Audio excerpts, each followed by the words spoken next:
So now let's look at radicals that contain variables. So let's simplify this first one, the square root of m to the 7th, a to the 36th, y to the 19th. Let's begin by saying, what does it mean to say m to the 7th? So remember, that means that we're going to multiply m times itself 7 times, or we say that m is used as a factor 7 times. Now when we take the square root of an m to the 7th, that means we're going to go in and we're going to say, where do I have perfect squares? Or we're going to break them up into groups of 2. Now anything that had a partner, any groups, get to come out. And so I have groups of m, and there are 3 of them.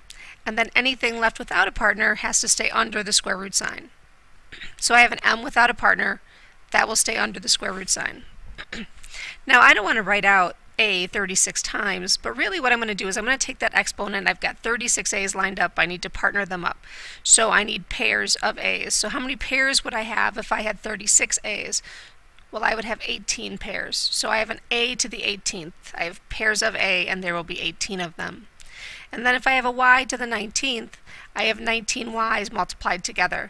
And so when I start to pair them up, I will get 9 pairs of y's and 1 y left without a partner. And so my answer then will be an m cubed a to the 18th y to the 9th square root my. So notice that if the exponent on the variable was odd, there was 1 left over, and we would see that variable underneath the square root symbol. If the exponent on the variable was even, then I had an even number of pairs and there was none left over to put under the square root symbol. Let's look at problem 2. Now notice that problem 2 is a negative outside the square root symbol, and so my answer will be negative. And then the 18 I need to do a factor tree on. I know that that's 2 times 9, and 9 is 3 times 3. Looking at the bottom row of my factor tree, I am looking for pairs of things to come out. I have a pair of 3's. I have a 2 without a partner. I'll take care of that at the end. And then I have an s to the 14th. Now remember, we need to pair those up. So I have 7 pairs of s's. 14 was even, so I don't have anything left to put under the radical for the s's. I have a u to the 25th, and so that means I'm going to get 12 pairs of u's. And since 25 is odd, there will be 1 left without a partner. And this n is really raised to the first power. Generally, we wouldn't see that written there, and so we need to remember that it's an n to the first power. I don't have a pair of them.